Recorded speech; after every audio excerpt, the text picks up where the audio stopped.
자, 우리가 요한계시록을 우리가 좀 이제 들어가서 좀 살펴보도록 하겠습니다. 자, 요한계시록 우리가 이 앞에 부분, 생명의 삶 앞에 부분을 좀 넘어가 가지고 요한계시록에 대한 간단한 좀 설명을 좀 하고 좀 넘어가도록 하겠습니다. 자, 생명의 삶 23페이지로 좀 넘어가서 보면요. 자, 뭐라고 나와 있느냐?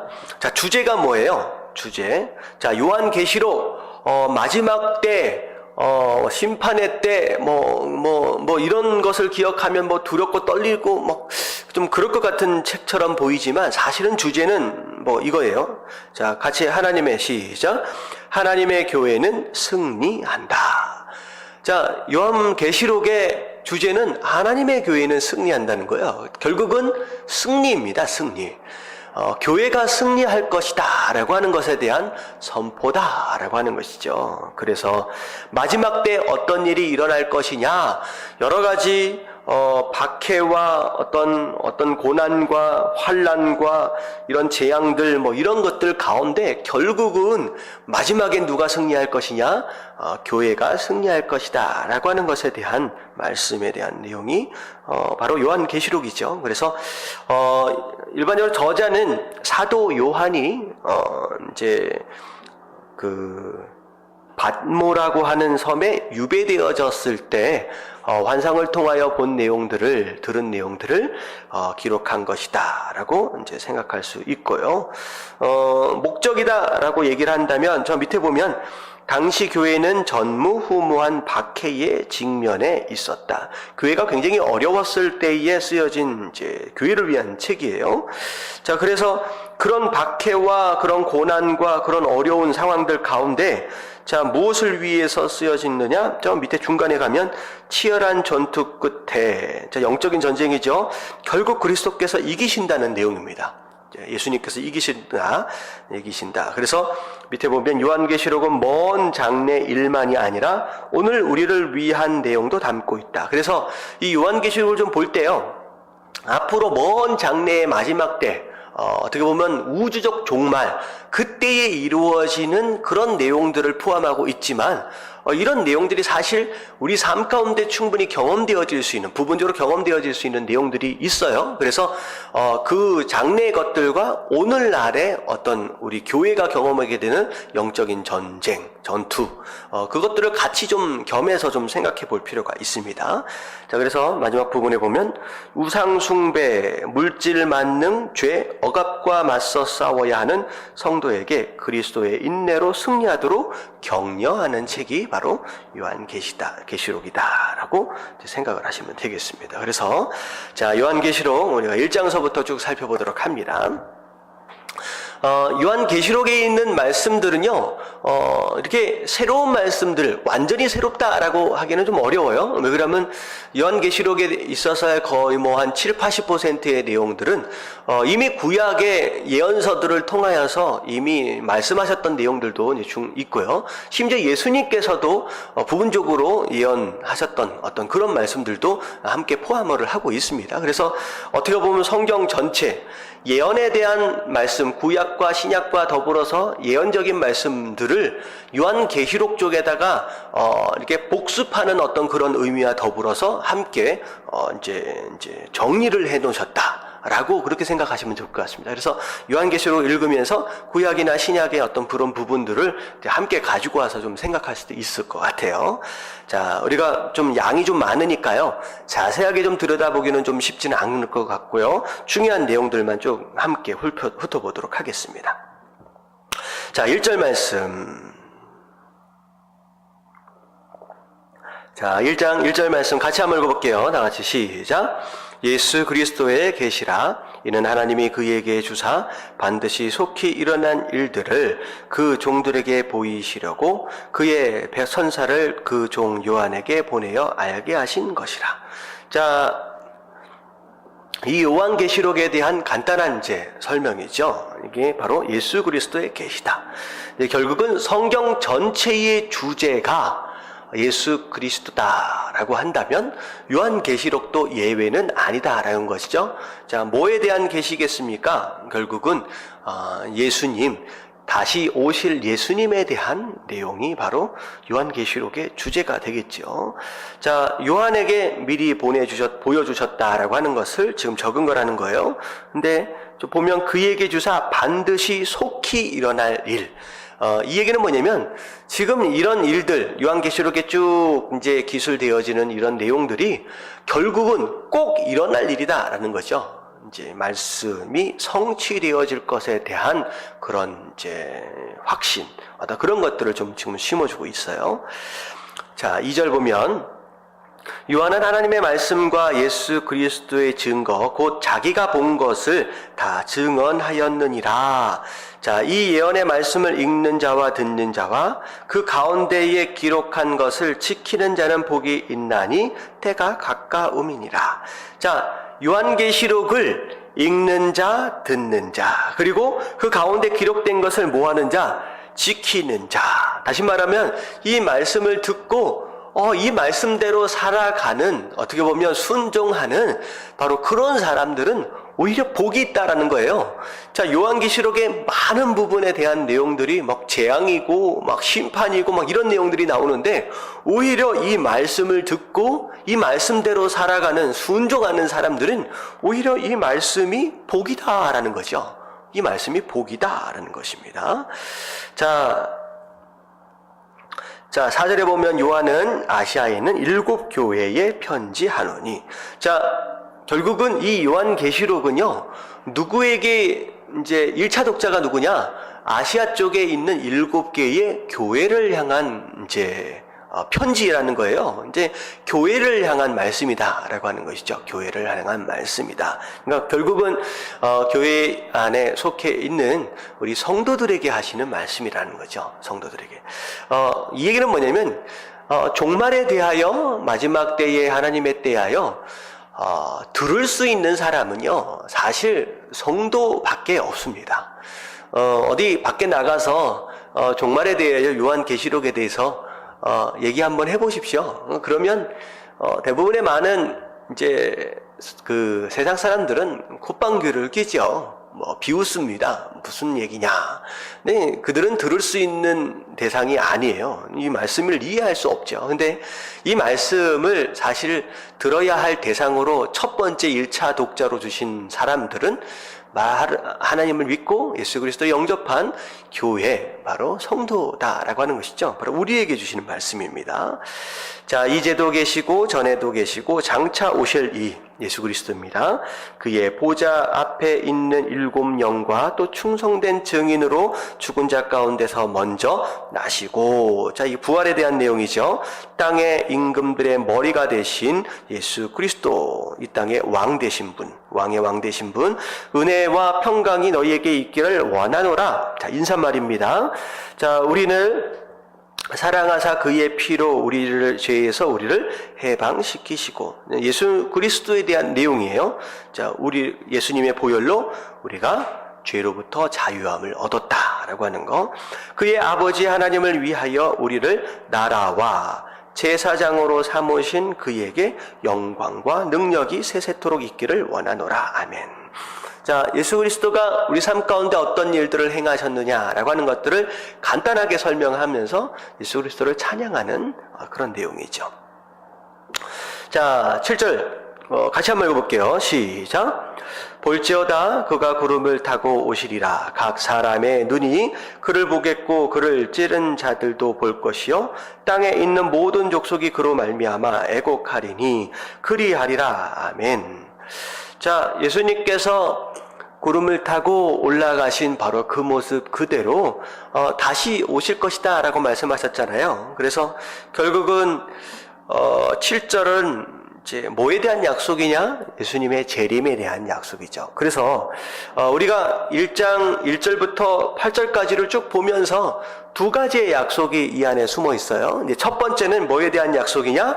이 말씀을 듣고 이 말씀을 읽고 듣고 순종하는 사람은 복을 주실 것이다 라고 하는 복에 대한 약속과 더불어서, 그리고 두 번째는요, 결단코 어떻게 보면 예수 그리스도께서 너희가 들림을 받으신 어떤 그런 모습 본대로 결국은 재림하실 것이다, 다시 오실 것이다 라고 하는 것은 두 번째 이제 약속이 되겠죠. 자, 그래서 결국 다 오시게 될 것이다. 그리고 나서 땅에 있는 모든 족속이 그로 말미암아 애곡할 것이다 라고 하는 것은 무슨 얘기겠습니까? 왜 애곡을 해요? 재림할 때 다시 오시는 예수 그리스도, 성도는 애곡할 필요가 없죠. 말씀에 순종한 사람들은 그것 자체가 승리고 그것 자체가 복이기 때문에 기뻐하고 즐거워할 수 있지만, 끝까지 말씀에 순종하지 않고 대적했던 이제 악한 자들, 성도가 아닌 자들은 야, 내가 믿었어야 하는데, 내가 그때 영접했어야 하는데, 내가 그때 순종했어야 하는데 라고 가슴을 치는 일들이 마지막 때에는 온다라는 것이죠. 주 하나님이 이르시되 나는 알파와 오메가라, 이제도 있고 전에도 있고 항상 올 자요 전능자라 하시더라. 자, 알파와 오메가다라고 하는 것은요, 알파는 그리스 문자에 가장 첫 번째 문자 A에 해당되는 것이 알파고요. 저기 이제 오메가라고 하는 것은 알파벳의 제일 마지막 글자에 이제 속한 게 오메가예요. 그래서 알파와 오메가다라고 하는 것은 시작과 끝이다라고 하는 그런 의미가 되겠죠.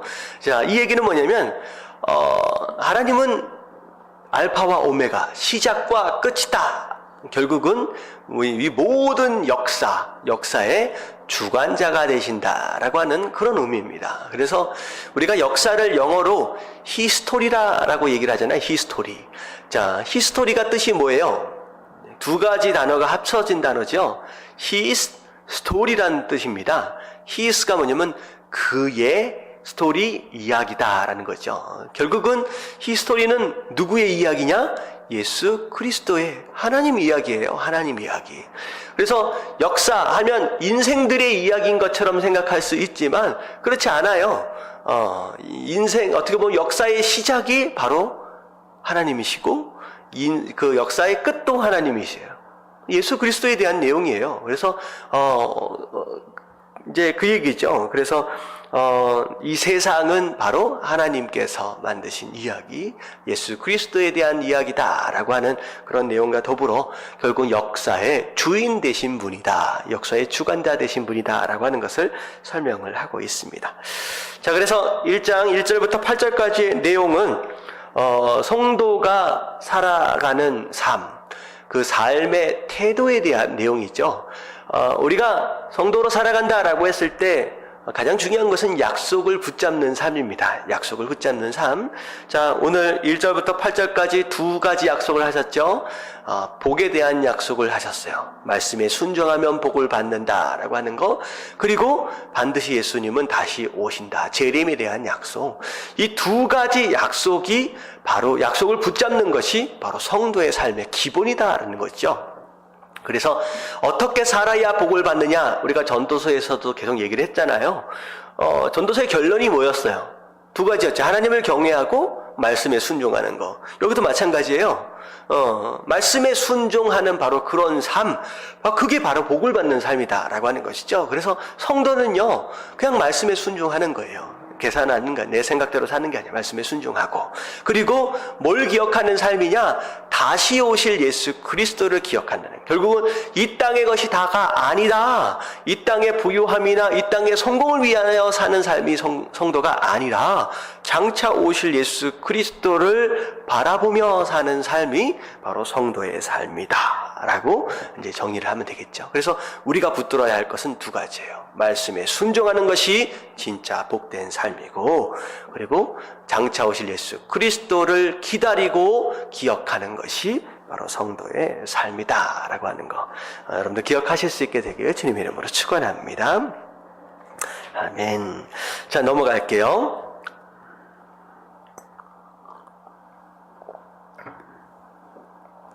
자, 요한계시록 1장 9절 말씀만 같이 한번 읽어볼게요. 시작. 나 요한은 너희 형제와 예수의 환난과 나라와 참음에 동참하는 자라.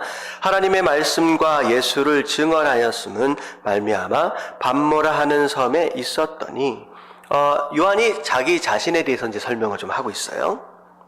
나는 너희의 형제다 라고 얘기를 하면서 예수의 환난과 나라와 참음에 동참하는 자, 이게 이제 어떻게 보면 성도의 삶을 간단하게 한 문장으로 이제 줄인 거예요. 자, 내가 너와 형제다. 나도 바로 성도다. 라고 얘기를 하면서 성도는 어떤 삶을 사는 것이냐? 예수님의 환난, 나라, 참음에 동참하는 자, 이게 바로 성도의 삶이라는 거죠. 그래서 이 땅을 살면서 분명히 성도 가운데서는 복음을 증거하는 것으로 인하여 사명을 감당하는 것으로 인하여 경험하게 되는 환난들이 있다라고 하는 것이죠. 이게 바로 가장 어떻게 보면 당연한 것이다는 거죠. 복음 때문에 환난을 당하고, 그리고 나라, 이거 하나님의 나라를 바라보는 삶입니다. 나라. 그리고 그것 안에서 어떻게 보면 내가 하나님의 나라로서, 내가 하나님의 백성으로서 지켜야 할 자리가 있고 감당해야 할 사명이 있어서 내가 인내해야 하는 그런 삶, 참음, 그것이 있다는 거죠. 이제 그것에 동참하는 것이 참 성도의 모습이다라고 얘기를 합니다. 그래서 자, 하나님의 말씀과 예수님에 대한 증언을 내가 반모라고 하는 이런 섬에서 내가 섬에서 내가 있는데, 자, 10절을 보면 주의 날에 내가 성령의 감동이 되어 내 뒤에서 나는 나팔 소리 같은 큰 음성을 들으니, 자, 주의 날이다라고 하는 것은 이것은 안식일 다음 날, 우리가 이제 주일이다라고 표현을 하죠. 일요일을 또 의미하기도 합니다. 그래서 주의 날, 자, 일요일 날 내가 예수님께서 부활하신 날이죠. 내가 큰 음성을 들었다. 자, 그래서 11절에 보니까 쭉 나오는 내용이 7교회의 이름들이 쭉 나오고 7교회에게 내가 너에게 준 이 말씀을 전해라, 기록해서 전해라 라고 얘기를 하고 있어요. 자, 12절에 보니까 몸을 돌이켜, 자, 뒤에서 음성이 있었으니까, 자, 몸을 돌이켜서 어디서 음성이 나느냐 돌아봤죠. 자, 돌아보니까 돌이킬 때에 7 금촛대를 보았는데, 자, 7 금촛대. 자, 우리가 성막을 배울 때 우리가 함께 살펴봤죠. 금촛대, 이제 7 금촛대는 뭘 의미한다라고 말씀을 드렸느냐? 성령 충만을 의미한다라고 말씀을 드렸죠. 떡상은 말씀 충만, 금촛대는 성령 충만, 그리고 분향단은 기도 충만. 이렇게 말씀을 드렸는데, 여기서 나오고 있는 7 금촛대는 위에 있는 불이 성령의 불이잖아요. 근데 성령의 불, 바로 그것으로 빛을 밝히는 사명을 감당하고 있는 뭘 의미하느냐? 교회를 의미합니다. 교회. 이게 나중에 이제 설명에 좀 나와요. 자, 금촛대가 보였어요. 자, 근데 금촛대 사이에 인자 같은 이가 발에 끌리는 옷을 입고 가슴에 금띠를 띠고, 자, 금은 거룩함을 상징한다라고 말씀을 드렸죠. 자, 그의 머리에 털에 희기가 흰 양털 같고 눈 같으며 그의 눈은 불꽃 같다. 희다라고 하는 것은 거룩한 하나님의 죄가 없는 어떤 그런 거룩함을 또 상징한다고 말씀을 드렸고요. 자, 누구겠습니까 이게? 예수 그리스도죠. 예수 그리스도가 그 금촛대 사이에 있으셨다라고 하는 거예요. 자, 15절에 보니까 예수님의 발이 빛나는 주석 같았다. 그리고 예수님께서 말씀을 하시는데 그 말씀이 많은 물소리 같다. 맑은 물소리가 아니에요. 많은 물소리다라고 하는 것은 나야가라 폭포라 큰 폭포에서 물이 확 떨어질 때에 그 웅장하고 그 거대한 그 압도당해지는 어떤 그런 소리를 또 의미하죠. 그래서 하나님 말씀을 들을 때 그 소리가 마치 폭포수가 나에게 막 쏟아지는 것 같은 그런 모습들을 이제 생각할 수 있다는 거죠. 그의 오른손에는 7 별이 있고 그의 입에 좌우의 날선 검이 나오고, 자, 좌우의 날선 검이다라고 하는 것은 하나님 말씀을 의미하죠. 그의 얼굴은 해가 힘있게 비치는 것 같다. 영광 가운데 그렇게 금촛대 사이에서 있었다. 자, 오른손에 있는 7 별은 무엇을 의미하느냐? 나중에 보면 설명이 좀 나와요. 천사들을 의미합니다. 7 교회를 지키고 인도해 가는 이제 천사들이죠. 자, 17절, 내가 볼 때에 그 발 앞에 엎드려져 죽은 자 같이 되어, 이제 하나님이 딱 임하시니까 그 거룩함 앞에 온전히 서 있을 수가 없었다. 어떻게 보면 죄인된 인간의 모습입니다. 마치 이사야가 성전 안에서 하나님을 만날 때 그런 모습과 비슷하죠. 두려워하였다. 근데 하나님 뭐라고 말씀하시냐? 두려워하지 말라. 나는 처음이요 마지막이다. 곧 살아있는 자라 내가 전에 죽었었노라. 볼지어다 자, 이제 세세토록 살아있어. 사망과 음부의 열쇠를 가졌노니. 자, 예수님께서 부활하심으로 인하여서 처음 하셨던 말씀이 무엇이냐? 내가 하늘과 땅의 모든 권세를 받았다라고 말씀하셨죠. 그래서 심지어 어떤 권세까지? 사망과 음부를 여는 그 열쇠, 그 권세까지도 내가 받았다. 자, 그러므로 내가 본 것과 지금 있는 일과 장체될 일을 기록하라. 내가 너에게 보여줄 거니까 다 기록해내라. 자, 20절 말씀 같이 한번 읽어볼게요. 시작. 내가 본 것은 내 오른손의 7별의 비밀과 또 7 금촛대라. 7별은 7 교회의 사자요, 7 촛대는 7 교회니라. 자, 그래서 별은 천사들, 사자, 하나님의 천사들 의미하고요. 그리고 7 촛대는 교회를 의미한다라는 것이죠. 이것을 양손에 어떻게 보면 이제 오른손의 별을 들고 이제 금촛대 위에 사이에 쓰셨다라고 하는 것은 교회의 주인 되신 어떤 예수님 그리스도의 모습을 더 상징적으로 표현을 하고 있습니다.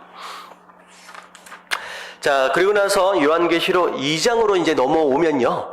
자, 이 요한계시록이 처음에 1장에서 누구에게 쓴 편지라고 말씀을 드렸느냐? 이제 7 교회에게 쓴 편지라고 말씀을 드렸잖아요. 7 교회에게. 자, 결국은 이제 2장서부터 쭉 나오는 내용이 구체적으로 아시아에 있던 7 교회에 대한 내용들을 지금 쭉 설명을 하고 있어요. 자, 이 내용이요. 사실 우리가 생명의 삶 앞에 부분에 가면 몇 페이지냐면 25페이지입니다. 자, 24페이지에 보면 지도들이 좀 나와 있어요. 지도가 나와 있는데, 이 지도에 보면 7 교회가 어디에 있었느냐라고 하는 거 이제 표시가 좀 되어 있고요. 자, 에베소 교회에서부터 시작해가지고 시계 방향으로 쭉 돌아가면서, 이제 내용들이 나와요. 에베소 교회에 대해서 얘기도 하고, 서머나 교회, 버가모 교회 이렇게 쭉 돌아가면서. 자, 25페이지로 보면 에베소 교회에서부터 라오디게아 교회까지 이제 3가지 이제 내용들이 좀 나옵니다. 칭찬할 만한 내용들을 먼저 이제 하세요. 칭찬을 먼저 해주시고, 교회가 잘한 게 있잖아요. 그리고 나서 좀 잘못하고 좀 부족했던 것들이 있으면 이제 또 이제 꾸중을 하는 대목들이 좀 나오고요. 그리고 꾸중과 더불어서 장차 어떻게 하면 좋겠다 너희 교회가 라고 하는 어떤 권면의 말씀, 도전을 주는 그런 내용들이 좀 나오죠. 그래서 3개로 좀 나눠져 있습니다. 근데 이 그래프를 이제 도표를 보면 없음 하고 나와 있는 데가 있어요. 이제 보면 꾸중할 게 없는 교회가 또 있고요. 칭찬할 게 없는 교회가 또 있습니다. 그래서 어떻게 보면 꾸중할 게 없는 교회다라고 한다면 너무나도 더 잘하고 있는 교회. 그리고 칭찬할 게 없는 교회다라고 한다면 너무 또 잘못하고 있는 교회들이 있을 수 있다라고 하는 것이죠. 자, 그래서 우리가 에베소 교회에서부터 좀 살펴볼 텐데, 이 말씀을 좀 볼 때 어떻게 우리가 좀 기억하면 좋냐면, 이거는 이제 교회들에게 하시는 하나님의 권면의 말씀이기도 하지만, 이 교회의 특성들을 보면요, 우리 성도들의 삶의 특성들이 좀 나와 있어요. 그래서 나는 어떤 교회에 속해 있는 어떤 스타일의 성도냐라고 하는 것들을 우리가 이 교회들의 어떤 칭찬과 꾸중과 권면의 내용들을 보면서 우리가 좀 들어야 할, 내가 받아야 할 칭찬, 그리고 내가 받아야 할 꾸중이 무엇이냐, 그럼 내가 도전해야 되고 내가 들어야 할 권면의 말씀은 무엇이냐라고 하는 그런 개념 안에서 우리가 이 말씀을 좀 들을 수 있으면 너무 좋을 것 같아요. 자, 그래서 2장 1절서부터 이제 하나씩 좀 살펴보도록 하겠습니다. 자, 먼저 1절에 에베소 교회죠. 에베소 교회. 자, 에베소 교회 사자에게 편지하라. 오른손에 있는 7별을 붙잡고 7 금촛대 사이에 거니시는 이가 이르되, 내가 내 행위와, 자, 2절의 말씀은 이제 칭찬이에요. 내가 내 행위와 수고와 내 인내를 알고 또 악한 자들을 용납하지 아니하는 것과 자칭 사도라 하되 아닌 자들을 시험하여 그의 거짓된 것을 내가 드러낸 것과 내가 참고 내 이름을 위하여 견디고 게으르지 아니한 것을 아노니. 자, 이제 칭찬입니다. 자, 이 에베소 교회가 잘한 것이 무엇이냐? 행위. 다시 말하면 착한 일들을 많이 했다라고 하는 것이죠. 뭐 구제도 열심히 하고 가난한 자들 열심히 섬기고 뭐 그런 좋은 일들을 많이 했어요.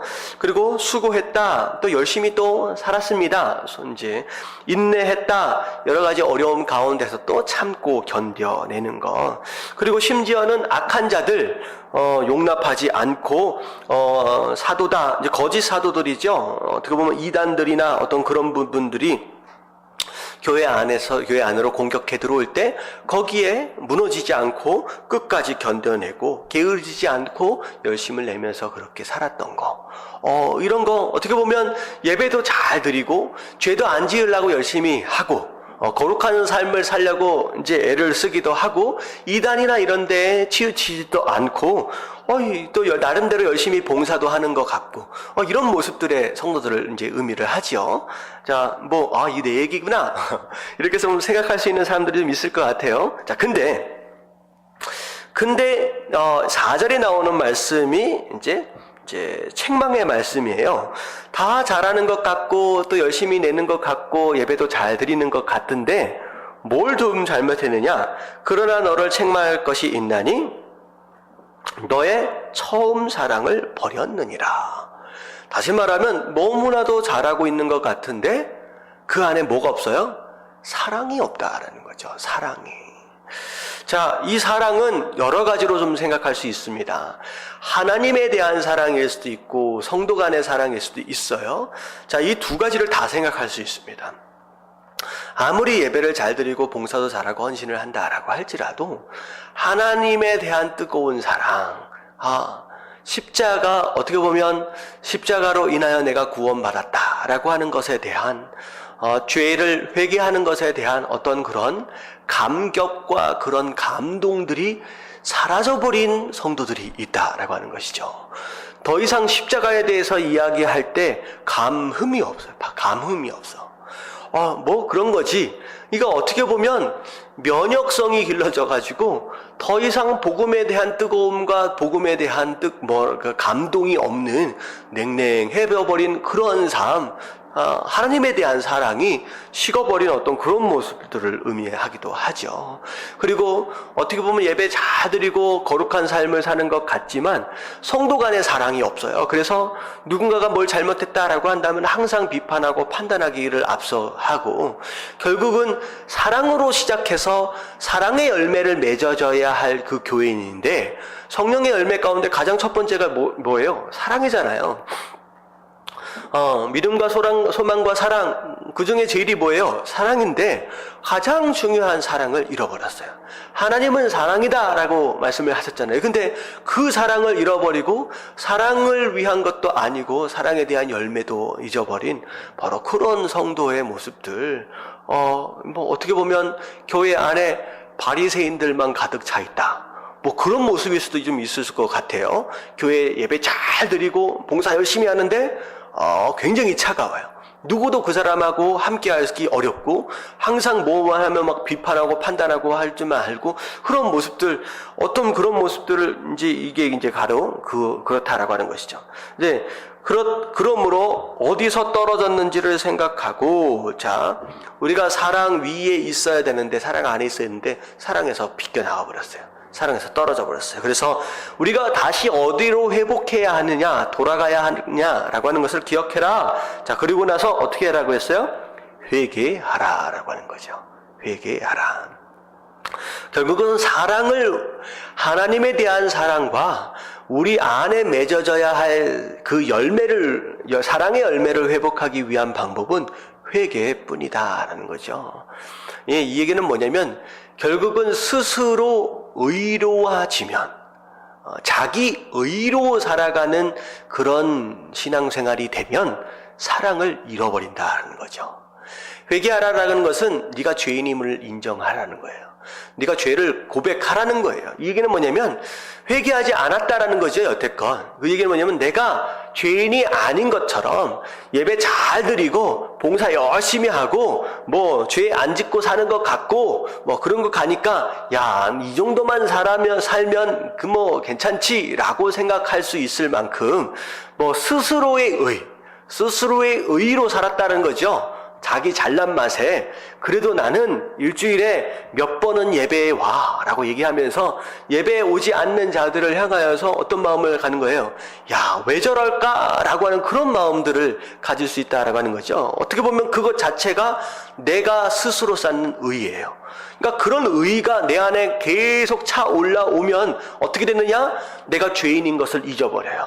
죄인인 것을 잃어버리니까 어떤 상황이 벌어져요? 사랑이 없어지는 게 되는 거죠. 내가 죄인임에 대한 어떤 그런 인식과 그것을 잊어버리게 되면 하나님이 나를 얼마나 사랑하셨느냐라고 하는 것에 대한 그런 사랑도 그런 감동도 당연히 식어버릴 수밖에 없고 내가 의로워진 내 스스로의 의로 인하여서 다른 사람들을 판단하고 정죄하게 되는 것이죠. 자, 그래서 결국은 지금 그겁니다. 네 안에 사랑이 없다. 그 얘기는 뭐냐면 네가 스스로 죄인임을 인정하지 못하고 스스로의 교만 가운데 빠져버렸구나. 회개하라 라고 말씀을 하시는 거죠. 그래서 여러분들 겉으로 보이는 신앙생활 잘하고 있는 것 같은 그런 모습, 하지만 그 안에 이런 감동들과 사랑이 식어버렸다라고 한다면 여러분들 스스로 죄인임을 깨닫고 다시 있어야 할 그 자리로 돌아가시게 되길 주님의 이름으로 축원합니다. 자, 그래서 회개하여 처음 행위로 가지 말고 만일 그러지 아니하고 회개하지 않으면 내가 내게 가서 내 촛대를 그 자리에서 옮기리라. 자, 촛대를 옮긴다라고 하는 것은 너희 교회에게 주셨던 사명을 내가 빼앗아가겠다, 다른 교회에게 줘버리겠다라는 것이죠. 결국은 사명을 감당하려면 반드시 맺어야 할 열매가 무엇이냐? 사랑의 열매라는 거예요. 다시 말하면 율법주의를 가지고서는 절대 사명을 감당할 수 없다. 율법주의만 가지고 스스로의 의의만 가지고 그렇게 세워져 가는 그런 교회에 어떻게 보면 사명을 감당할 수 없다. 빼앗아 오겠다라고 하신 하나님의 경고의 말씀이죠. 어떻게 보면 굉장히 무서운 말씀이죠. 사명을 감당할 수 없는 교회, 왜 세워져야 하느냐? 목적을 잃어버린 교회가 되어버린다라고 하는 것입니다. 자, 그런 가운데, 자, 오직 내게 이것을 이루노니 내가 니골라당의 행위를 미워하는도다. 나도 이것을 미워하느라. 중간에 6절 말씀에는 이제 칭찬의 말씀이 중간에 이제 끼어 있어요.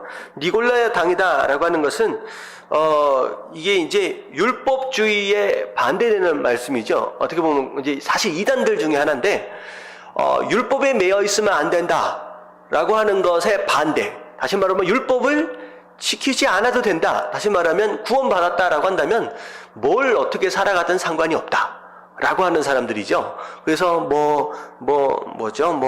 음행이나 범죄나 이런 것들을 막 저지르고 다녀도 이미 나는 구원을 받았으니까 상관없다라고, 심지어는 우상숭배까지도 일삼을 수 있는 그런 이단의 단체지죠. 근데 그런 것들 이 교회는 워낙에 그걸 제일 강조를 하니까, 거룩한 걸 제일 강조를 하니까 거기에 대해서 이제 반대를 했겠지요. 그러니까 그것은 내가 인정한다. 그건 잘했다라고 칭찬을 하는 거예요.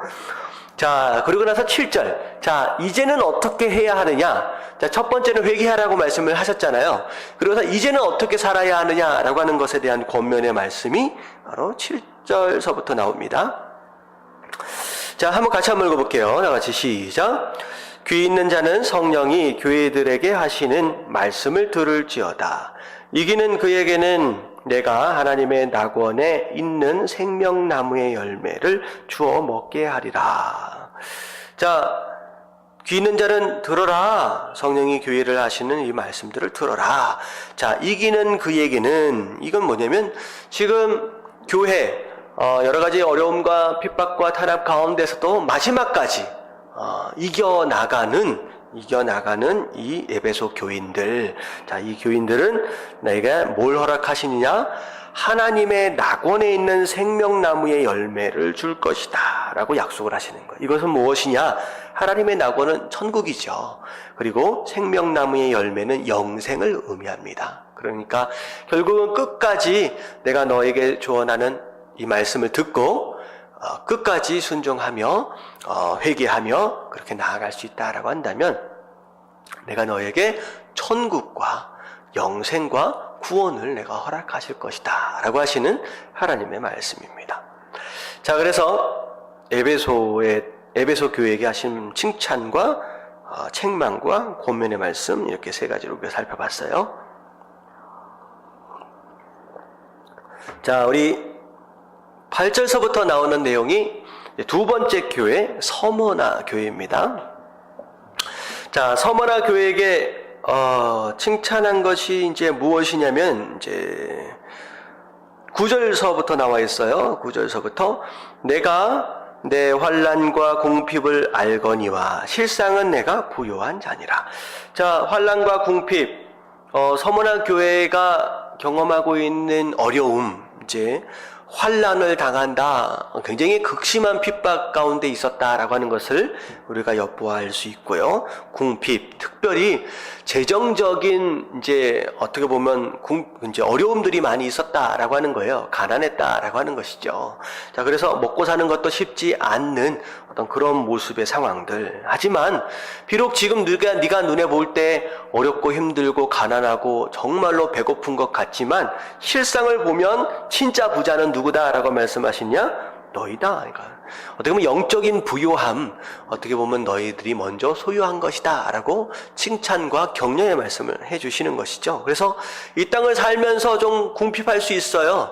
좀 어려울 수 있어요. 가난할 수 있어요. 하지만 그것이 부끄러움은 아닙니다. 그것이 내가 의를 위하여, 내가 복음을 위하여 감당하게 되는 고난 가운데 하나다라고 한다면 그것이 우리의 오히려 자랑일 수 있다는 거예요. 오히려 그것에 부여해서 영적으로 가난한 것보다는 오히려 그것에 가난한 것으로 인하여 우리가 영적으로 부여한 것이 훨씬 더 복이 된다라는 것이죠. 자, 자칭 유대인이라 하는 자들의 비방도 알거니와 실상은 유대인이 아니요 사단의 회당이라. 자, 유대인들의 이제 공격들이 많이 있었어요. 이제 소위 유대인들. 이제 유대교들이죠. 그래서 막 율법을 주장하고, 예수 그리스도를 믿는 것에 대한 믿음에 대한 여러 가지 공격하는 그런 거. 근데 그런 비방들과 그런 공격들에 있음에도 불구하고 끝까지 버텨냈던 그런 서머나 교회의 모습들을 보죠. 자, 너는 장차 받을 고난을 두려워하지 말라. 자, 어떻게 보면 지금 너무 힘들고 너무 너무 고생을 하니까 앞으로 얼마나 더 힘들어질 것이냐라고 하는 거에 대한 두려움들이 있다는 거예요. 중요한 건 서머나 교회의 문제가 바로 이겁니다. 두려워요. 너무 힘들다 보니까 우리 교회가, 우리 인생들이 어떻게 될 것이냐라고 하는 것에 대한 두려움이 있다는 거예요. 근데 거기에 대해 두려워하지 말라. 자, 볼지어다 마귀가 장차 너희 가운데 몇 사람을 옥에 던져 시험을 받게 하리니, 옥에 끌려가는 어떤 그런 모습들도 있을 것이다. 하지만 너희가 10일 동안 환난을 받으리라. 내가 죽도록 충성하라. 그리하면 내가 생명의 관을 내게 주리라. 서머나 교회는 어떻게 보면 굉장히 극심한 핍박과 박해 가운데 있어요. 그리고 심지어 옥에 끌려가기도 하고, 그리고 10일 동안 환난을 당한다라고 하는 것은 어떻게 보면 끌려가서 10일 동안 고문도 당하게 되고 진짜 어려운 일들을 경험하게 될 것인데, 사실 서머나 교회에게는 책망이 없어요. 책망이 없고, 지금 이제 어떻게 보면 잘못할 수 있는 겨를이 없는 거죠. 너무 박해가 심하니까. 그래서 하나님께서 뭐라고 말씀하시냐? 내가 죽도록 충성하라. 결국은 순교에 대한 말씀까지도 이제 하시는 거예요. 네가 죽기까지 믿음을 지켜봐라. 끝까지 한번 감당해봐라. 그러면 내가 생명의 관을 내가 주실 것이다. 결국은 이런 핍박이 있고 이런 상황들이 있으니까 어떤 상황들이 벌어지느냐? 포기하는 사람들이 이제 벌어지는 거죠. 이제는 못 살겠다. 이제는 더 이상 못 살겠다라고 배교하고 믿음을 떠나는 사람들이 이제 많이 생겨나게 되는 것이죠. 자, 그럴 때 죽도록 충성하라. 내가 너를 위하여 생명의 관, 면류관을 상급을 내가 준비해 놨다. 자, 그러면서 마지막 권면의 말씀이 귀 있는 자는 성령이 교회에게 하시는 말씀을 들을지어다. 이기는 자는 둘째 사망의 해를 받지 아니하리라. 결국은 마지막까지 끝까지 승리하고 견뎌낸 사람들. 둘째 사망은 뭐예요? 지옥 심판이죠. 지옥 심판. 첫 번째 죽음은 우리가 육신적인 죽음을 의미한다고 말씀을 드렸고, 두 번째 사망은 지옥 심판을 의미한다고 말씀을 드렸죠. 그래서 지옥 심판 받지 않을 것이다. 구원을 내가 약속한다. 죽기까지 충성해봐라. 라고 하시는 하나님 권면의 말씀입니다. 자, 그러면 이제 서머나 교회는 굉장히 쉽지 않은 교회죠. 핍박과 고난과 박해 가운데, 심지어 먹고 살기조차도 어려운, 예를 들어서 땅굴 파고 들어가가지고 숨어서 사는 자들의 어떤 그런 성도들의 모습들을 또 의미하는 것 같아요. 오늘날로 얘기하면 북한에서 하나님 믿는 교회들, 중국에서 아니면 이슬람이나 정말로 믿기 어려운 장소, 신앙을 갖기 어려운 장소에서 끝까지 목숨을 걸고 신앙을 지켜나가는 바로 그런 사람들에게 하시는 그런 말씀이겠죠. 그래서 끝까지 죽을 때까지 순교하면서까지 충성해봐라. 그러면 내가 너희들을 위해서 준비한 상급이 있다라고 하는 것이죠. 그래서 자, 어떻게 보면 에베소 교회에 대한 내용들 우리가 조금 부분적으로 나에 대한 말씀이구나 라고 우리가 좀 생각할 수 있는 부분도 있다라고 한다면, 서머나 교회는 사실 우리가 한국 땅에서 이런 핍박과 이런 목숨을 건 이런 신앙생활 그렇게 흔하진 않을 것 같아요. 근데 이게 북한이나 중국이나 저기 이슬람권이나 이런 곳에서 이 말씀을 들으면 굉장히 위로가 되죠. 힘들고 어렵고 포기하고 싶을 때 이 말씀이 격려가 되고 위로가 되죠. 그래서 자, 그런 자들을 향하신 하나님의 말씀입니다. 바로 두 번째 서머나 교회죠. 하나만 더 볼게요. 12절서부터 나오는 버가모 교회입니다. 버가모 교회. 자, 다음 장 한번 넘어가 볼게요. 자, 나는 어떤 교회고 나는 어떤 성도냐라고 하는 것을 우리가 좀 보면 좋을 것 같아요. 자, 세 번째 버가모 교회입니다. 자, 버가모 교회에게 편지를 하는데, 자, 13절서부터 쭉 볼게요. 내가 어디에 사는지 내가 아노라. 거기는 사단의 권세가 있는 데라.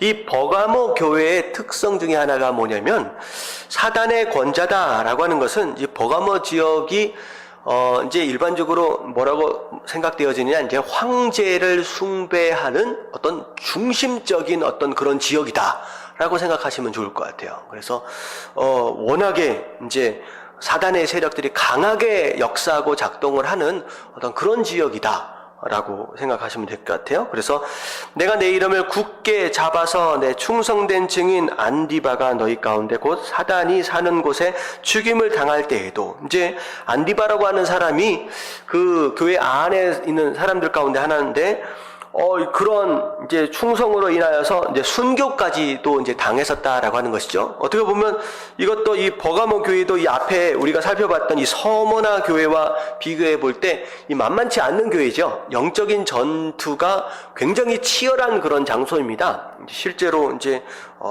그런 억압들이 있는데, 그런 순교가 있었다라고 할지라도 뭘 칭찬하시느냐?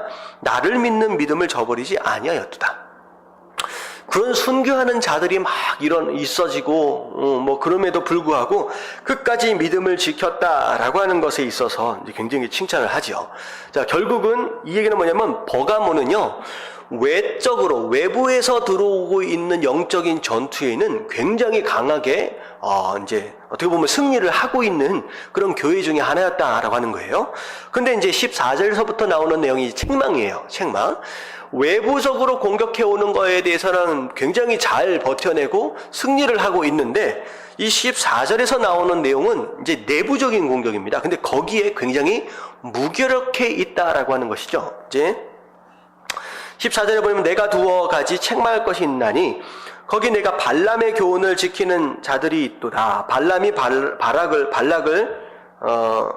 가르쳐 이스라엘 자손 앞에 걸림돌을 놓아 우상의 제물을 먹게 하였고 또 행음하게 하였느니라. 이와 같이 내게도 니골라 장의 교훈을 지키는 자들이 있도다. 자, 이것은 뭐냐면 반대라고 생각하시면 돼요. 저 앞에 보면 에베소 교회가 잘했던 것이 무엇이냐? 우상 숭배에 대한 것이나 뭐 행음에 대한 것이나 죄에 대한 것에 이제 내부적으로 어떤 유혹되어질 수 있는 어떤 그런 부분들에 대해서는 굉장히 철저하게 경계하는 가운데 거룩함을 잘 지켜나간 그런 교회가 바로 에베소 교회거든요. 근데 여기 지금 이 버가모 교회는 오히려 반대입니다. 우상 숭배에 대한 것과 행음에 대한 것과 불순종에 대한 어떤 그런 부분들. 그러니까 믿음을 지키긴 지키는 것 같은데 삶은 우상 숭배하는 사람들과 똑같이 죄도 막 짓고 우상 숭배도 덩달아 막 하고 뭐 이런 모습들. 그러니까 이방 종교와의 어떤 적절한 타협점을 찾아가지고 그냥 어정쩡하게 섞여서 살고 있는 그런 모습들을 의미를 하는 거예요. 이제 그 부분에 대해서 이제 지적을 하는 것입니다. 이건 뭐냐면 믿음이 있는 것 같아요. 외부적인 어떤 그런 가운데 이제 믿음이 있는 것 같고 열심히 신앙생활을 하려고 하는 것 같고 뭐 교회도 잘 나오는 것 같고 하는데 정작 교회 안을 떠나서 삶으로 돌아가서 본 때에 세상 사람들과 다를 바가 없는 똑같이 욕심부리고 똑같이 거짓말하고 똑같이 그렇게 살아가고 있는 사람들이라는 거죠. 제조 짓고 누구에 대해서 비방도 하기도 하고 그냥 똑같이 죄 짓고 사는 바로 그런 사람들을 바로 의미를 하는 겁니다. 이 얘기는 뭐냐면 교회 안의 모습과 교회 밖의 모습이 철저하게 다른 어떤 그런 성도의 모습들. 자, 16절 그러므로 회개하라. 그리하지 않으면 내가 내게 속히 가서 내 입의 검으로 그들과 싸우리라. 그 죄악들과 더불어 내가 직접 가서 내가 말씀을 가지고 싸우겠다 라고 말씀을 하시는 거예요. 자, 17절. 자, 권면의 말씀입니다. 자, 귀 있는 자는 성령이 그에게 하시는 말씀을 들을지어다. 이기는 그에게는 내가 감추었던 만나를 주고 또 흰 돌을 줄 터이니 그 돌 위에 새 이름을 기록하는 것이 있나니 받는 자 밖에는 그 이름을 알 사람이 없느니라. 그래서 자, 회개하라. 너희 삶 가운데 더러워진 죄악 가운데 찌들어 있는 타협하고 있는 어떤 그런 부분들을 회개하고 돌아와라. 그래서 끝까지 믿음을 지키고 이겨내는 바로 그런 사람들에게는 내가 뭘 준다고 말씀하셨느냐? 내가 감춰놨던 만나를 준다라는 거예요. 자, 이 만나, 이 감춰놨던 만나는 일상적으로 뭘 의미하느냐?